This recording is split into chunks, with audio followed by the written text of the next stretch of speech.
2000 U-571 ஜெர்மனுக்கும் பல நாடுகளுக்கும் போர் ஒன்று போயிட்டு இருக்கு. ஆனா ஜெர்மன்காரங்க தான் எல்லா போர்லையும் ஜெயிக்கிறாங்க. இவங்க கிட்ட டைப்பிங் மிஷின் ஒன்று இருக்கு. அதன் மூலமா இவங்க தகவலை ஷேர் பண்ணிக்கிறாங்க. இந்த மிஷினே ஜெர்மன் நீர்மூழ்கி கப்பல்ல இருக்கு. இதை எப்படியாவது எடுத்தே ஆகணும்னு அமெரிக்க கவர்மெண்ட் நீர்மூழ்கி கப்பலோட கேப்டனான நம்ம ஹீரோவையும் அவரோட டீமையும் அனுப்புறாங்க. இன்னொரு பக்கம் ஜெர்மன் நீர்மூழ்கி கப்பல் டேமேஜ் ஆகி நிக்குது. மெக்கானிக் டிபார்ட்மெண்ட் வர வரைக்கும் அவங்க வெயிட் பண்ணிக்கிட்டு இருக்காங்க. இதை தெரிஞ்சுக்கிட்டு நம்ம ஹீரோ இவரோட டீமை கூப்பிட்டுக்கிட்டு ஜெர்மன் சோல்ஜர் மாதிரி வேஷம் போட்டுக்கிட்டு அங்க போறாங்க. இதுக்கப்புறம் இவங்களுக்குள்ள நடக்க போற சண்டை போட்டு அந்த மிஷினை எடுத்து தப்பித்தார்களா இல்லையான்னு படத்தை முடிக்கிறாங்க. ஒரு தரமான படம். தமிழ் டப்பிங் சினிமாட்டோகிராஃபி ரெண்டுமே வேற லெவல். ஐடிபி ரேட்டிங் 6.6, நம்ம ரேட்டிங் 7.2. U-571 கப்பல் 2010 ரிலீஸ் ஆன லேஜியன். ஆண்டவருக்கு சேவை செய்யும் சேவகனா இருக்காரு நம்ம ஹீரோ. ஒரு பக்கம் அவரு பூமிக்கு வராரு, இன்னொரு பக்கம் ஆண்டவர் மனித இனத்தையே அழிக்க பாக்குறாரு.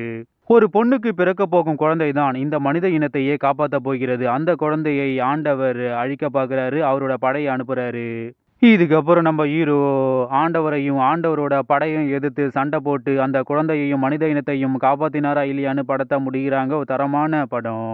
லைட்டா லேக் அடிக்கும், ஆனா சண்டை காட்சிகள் அதை சமாளிக்கும். CG work okay. Tamil dubbing cinematography double okay. ITP rating 5.3, நம்ம ரேட்டிங் 5.5. லேஜியன். மனித இனத்தை அழிக்கும் ஆண்டவன் ஆண்டவனை எதிர்த்து சண்டை போட்டு மனித இனத்தை காப்பாற்றும் பாதுகாவலன். 2022 தி கிராண்ட்சன். நம்ம ஹீரோ ஒரு அப்பாவி, அவரோட தாத்தாவும் ரொம்ப அப்பாவி. திடீர்னு ஒரு நாள் ஒரு மோசடி கும்பல் நம்ம ஹீரோவோட தாத்தாவுக்கு கால் பண்ணி, உங்க பேரனுக்கு ஆக்சிடென்ட் ஆயிடுச்சு, அவரை இந்த கேஸ்ல இருந்து விடுவிக்கவும் அவரை காப்பாற்றவும் பணம் வேணும்னு சொல்லி இவர்கிட்ட இருந்து பணத்தையும் இவரோட வாட்சையும் உருவிட்டு போறாங்க.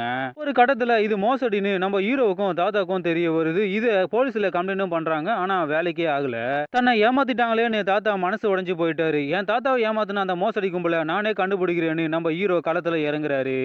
இதுக்கப்புறம் நம்ம ஹீரோ தாத்தாவோட வாட்சையும் மோசடி பண்ணவனையும் கண்டுபிடித்தாரா இல்லையான்னு படத்தை முடிக்கிறாங்க. ஒரு தரமான படம். அங்க இங்க லேக் லைட்டா அடிச்சுக்கிட்டே இருக்கும். Tamil dubbing cinematography okay. ITP rating 6.9, நம்ம ரேட்டிங் 6.4. தி கிராண்ட்சன் மாவி. 2024 ரிலீஸ் ஆன லேண்ட் ஆஃப் பேட். ராணுவ வீரரான நம்ம ஹீரோவும் அவரோட டீமும் ஒரு மிஷனை முடிக்க ஒரு இடத்துக்கு போறாங்க. இவங்களை கைட் பண்ணிக்கிட்டு இருக்காரு நம்ம ஹீரோ ரசல் குரோ. ஒரு பக்கம் இவங்க போட்ட பிளான் சொதப்பிடுச்சு, இன்னொரு பக்கம் அங்கேயே மாட்டிக்கிட்டு முடிக்கிறாங்க. நம்ம ரசல் குரோவும் நம்ம ஹீரோவை காப்பாற்ற ட்ரை பண்ணிக்கிட்டு இருக்காரு. இதுக்கப்புறம் நம்ம ஹீரோவும் அவரோட டீமும் தப்பித்தார்களா இல்லையான்னு படத்தை முடிக்கிறாங்க. ஒரு தரமான படம். லைட்டா லேக் அடிக்கும், ஆனா தெரியாது. Tamil dubbing cinematography double okay. ITP rating 6.6, நம்ம ரேட்டிங் 6.5. Land of bad. வீரர்களின் வீரத்தனம் வெறித்தனம். 2024 ரிலீஸ் ஆன எக்ஸூமா. பேய்களை ஓடு ஓடுன்னு ஓட விடுறாங்க நம்ம ஹீரோயினியும் அவளோட பார்ட்னரும். இறந்தவர்களை வாஸ்து பார்த்து புதைக்கிற வேலையை செஞ்சுக்கிட்டு இருக்காரு நம்ம ஹீரோவும் அவரோட பார்ட்னரும்.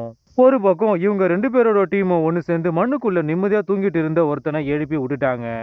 அவன் எல்லாரையும் வேட்டையாட பார்க்குறான். இன்னொரு பக்கம் அவன் இருந்த இடத்துலயே இன்னொருத்தர் இருந்திருக்கான், அவனையும் எழுப்பி விட்டுட்டாங்க. இதுக்கப்புறம் நம்ம ஹீரோக்கள் அந்த பேயை அடக்கி ஒடுக்கி மண்ணுக்குள்ள புதைத்தார்களா இல்லையான்னு படத்தை முடிக்கிறாங்க. ஒரு தரமான படம். லேக் அடிக்கிற மாதிரி தெரியும், ஆனா தெரியாது. அங்கங்க வச்ச ட்விஸ்ட் வேற மாதிரி. படம் என்னமோ பொறுமை, பார்த்த பிறகு பெருமை. Tamil dubbing cinematography double okay.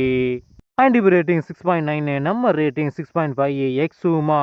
பேய்களை வேட்டையாடும் வேட்டைக்காரர்கள்.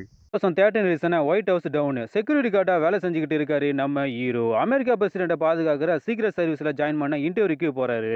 கூடவே இவரோட மகளையும் ஓட்டிக்கிட்டு ஒயிட் ஹவுஸுக்கு போறாரு. ஆனா இன்டர்வியூல இவரு செலக்ட் ஆகல. ஒரு பக்கம் இவரும் இவரோட பொண்ணும் ஒயிட் ஹவுஸை சுத்தி பாக்குறாங்க.